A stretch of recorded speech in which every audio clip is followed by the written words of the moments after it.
Então vamos agora dar continuidade à nossa aula de número 17. Agora é importante a gente saber o que a Igreja Católica, a nossa igreja, pensa sobre São Miguel Arcanjo. O Papa Pio XII, no dia 8 de maio de 1840, ele disse o seguinte: desfraudai o estandarte do ilustre arcanjo, repeti o seu grito, quem é como Deus? E nós, no exército, dizemos esse grito, né? Quem é como Deus? Desfraudai o estandarte, é você levantar a sua espada, a espada de São Miguel, e dizer que eu estou aqui para lutar e combater contra todos os ataques malignos que viessem sobre mim. A Igreja Católica, o pensamento dela, o que ela diz? A família de Deus no Novo Testamento, acerca de São Miguel Arcanjo em serviço deste povo, como encarregado do Altíssimo para defender e guardar, está bem na liturgia da nossa Igreja Universal, segundo aquela norma consagrada, lex orandi, lex credenti. Isto é, a lei que rege a oração oficial da Igreja, aprovada pelo Sumo Pontífice, é a lei que rege a nossa crença. A Igreja, o que ela diz?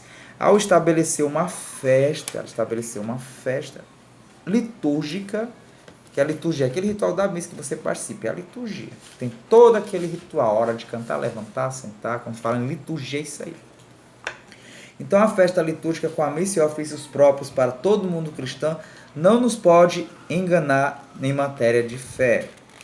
Os grandes pontífices, que são os papas, né, os soberanos, quando nas suas cartas encíclicas, que os papas eles escrevem cartas, né, eles fazem suas cartas, seus documentozinhos, nos falam deste ou daquele assunto relacionado com a fé e a moral cristã, devem também ser escutados e seguidos, pois são eco de pensar de toda a tradição apostólica, dos padres e doutores da mesma igreja, que interpretam com a assistência divina Sagrada Escritura.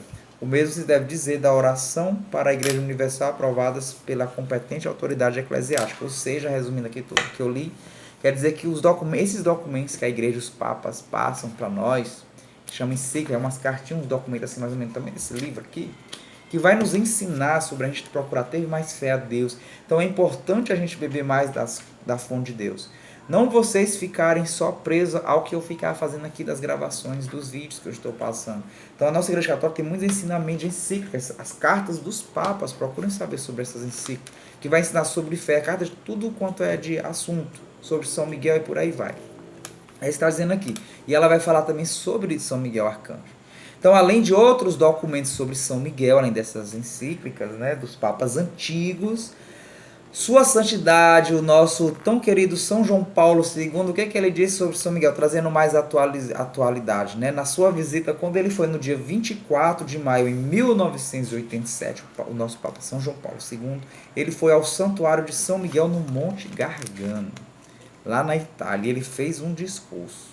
Não é uma encíclica, né? Mas encíclica é um documento, né? Como eu falei aqui, que vai explicar algo da nossa fé para nos fortalecer.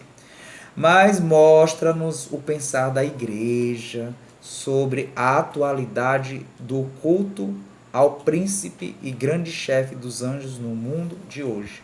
Então, o Papa São João Paulo II ele fez um discurso lá, quando ele foi no Monte Gargano, sobre a importância da gente ter este culto ao arcanjo Miguel.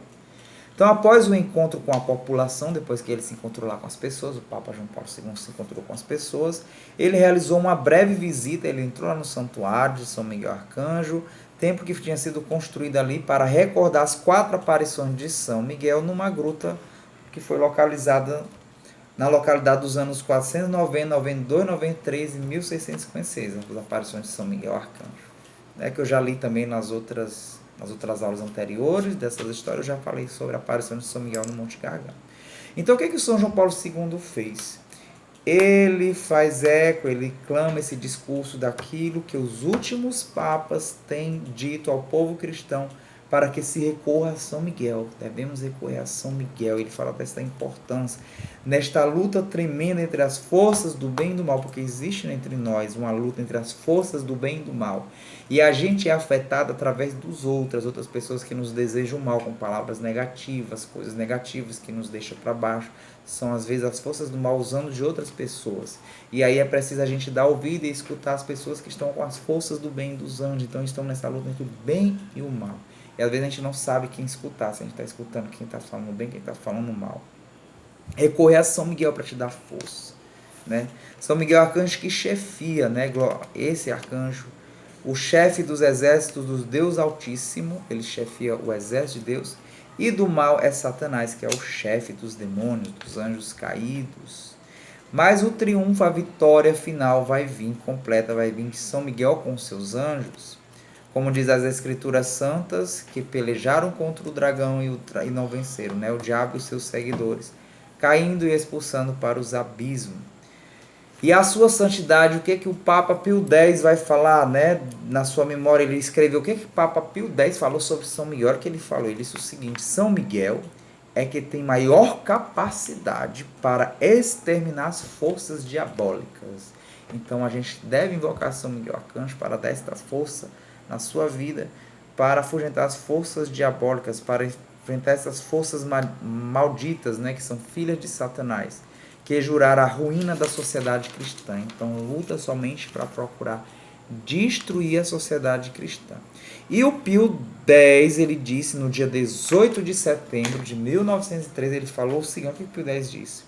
Deus, a primeira luta, quem foi que Deus usou para poder vencer o mal? Deus, na primeira luta, venceu servindo-se do arcanjo Miguel. Então, foi São Miguel Arcanjo. Devemos, então, portanto, acreditar firmemente que a luta atual que estamos vai terminar triunfante. E também com outrora, com o socorro e ajuda deste arcanjo bendito. Então, o Papa Pio X diz. Tanto é, né, de se esperar estranhar que nós estamos na era, parece que de São Miguel, né? Tudo hoje se voltou para São Miguel. A Igreja Católica, o mundo inteiro fala de São Miguel Arcanjo. Não será isso o sinal de que estamos vivendo as últimas batalhas, né? Então foi por estar convencido da realidade desta terrível luta final que eu depois, o sucessor, né, o predecessor do Pio X, o Papa Leão XIII, por ele acreditar piamente, o Papa Leão XIII é aquele que a gente reza o exorcismo, que apostar no exército São Miguel Arcanjo, exorcismo do Papa Leão XIII. Que por ele acreditar piamente que existe uma batalha, e São Miguel Arcanjo está nesta batalha a comandar os anjos, o Papa Leão XIII, ele mandou, era obrigatório no fim da missa, fim de todas as missas celebradas no mundo inteiro, ele mandou que todos os sacerdotes rezassem a oração a São Miguel, que ele mesmo compôs e fez publicar, com a data de 29 de setembro de 1891, a data dessa oração de São Miguel. A oração, tem essa oração que a gente reza na quaresma: São Miguel Arcanjo, defendei-nos no combate, seja o nosso refúgio contra as maldades e ciladas do demônio. Ordene Deus, instantemente pedimos, e vós, príncipe da milícia celeste, pela virtude divina, precipitai o inferno a Satanás e aos outros espíritos malignos que andam pelo mundo para perder as almas. Amém. Esta oração foi este Papa Leão XIII que fez, ele mesmo escreveu, inspirado por Deus. Ele criou esta oração, por quê? Por causa deste mundo de demônios que ele acredita, e ele obrigou que todos os padres no mundo inteiro fizessem elas. Imagina aí quantos exorcismos ia fazer no mundo inteiro. E depois, infelizmente, alguma coisa estranha começou a se acontecer na Igreja Católica, que hoje a gente não vê rezar mais dentro, né? A oração. Por que será que tiraram São Miguel Arcanjo reta?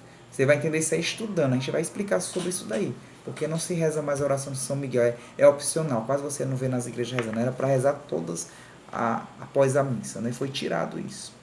Esta oração já não é mais obrigatória no final da missa. Com as novas reformas, a leitura foi feita reformas litúrgicas, né? Que a gente chama o concílio, que a gente depois vai entender isso melhor mais adiante. Mas não está proibida de rezar, está livre, opcional.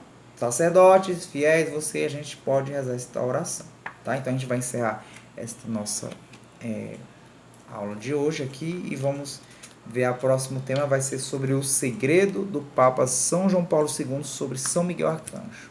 Quem como Deus, ninguém como Deus. Aguardo na próxima aula.